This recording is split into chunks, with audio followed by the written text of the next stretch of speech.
মিজানুর রহমান আজহারী একজন স্বনামধন্য ব্যক্তি, কারণ উনি হচ্ছে ইসলামের আলো পুরো বিশ্বে ছড়িয়ে দিচ্ছেন। উনি বলতে গেলে আমাদের বাংলাদেশের মধ্যে দেলোয়ার হোসাইন সাঈদীর পরে যাকে স্থান দেওয়া যায় সেটা হচ্ছে মিজানুর রহমান আজহারী। তো এই জন্য ওনার জনপ্রিয়তা আরও লক্ষাধিক বললে ভুল হবে, কোটি ছাড়িয়ে গেছে পুরো পৃথিবীতে।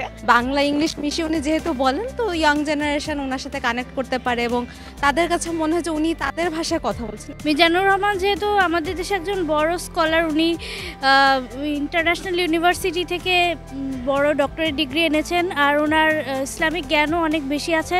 তো আমাদের দেশে ইয়াং জেনারেশনের আসলে ওনার কাছ থেকে অনেক কিছু শেখার আছে। উনি রোল মডেল হিসেবে আমাদের ইয়াং জেনারেশনের জন্য পথ প্রদর্শন করতে পারেন। সমসাময়িক বিষয়গুলো অনেক ভালোভাবে আমাদের সামনে একদম অনেক সহজভাবে তুলে ধরেন, যা মানে মনে হয় যে প্রথাগতিত যারা বক্তা আছে, যারা যেভাবে বক্তব্য দেন, অনেকটা গোড়া টাইপস লাগে যে একভাবেই চলেতেছে। আর উনি অনেক ইউনিকভাবে বিষয়টা আমাদেরকে সহজভাবে তুলে ধরে বলে মানুষের অনেক বোধগম্য হয় বলে আমি মনে করি। এটা আমি মনে করি এই যে উনি মানুষের সাথে মিশতে পারে, কানেক্ট করতে পারে ওনার কথা দিয়ে।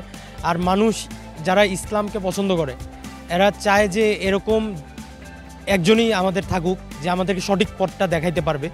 তো মানুষ তো খারাপ ঠিক ভুলের মধ্যে পার্থক্য বুঝে এবং তারা বুঝতে পারছে যে উনি আসলে ঠিক পথে আমাদেরকে নিয়ে যাইতে পারবেন।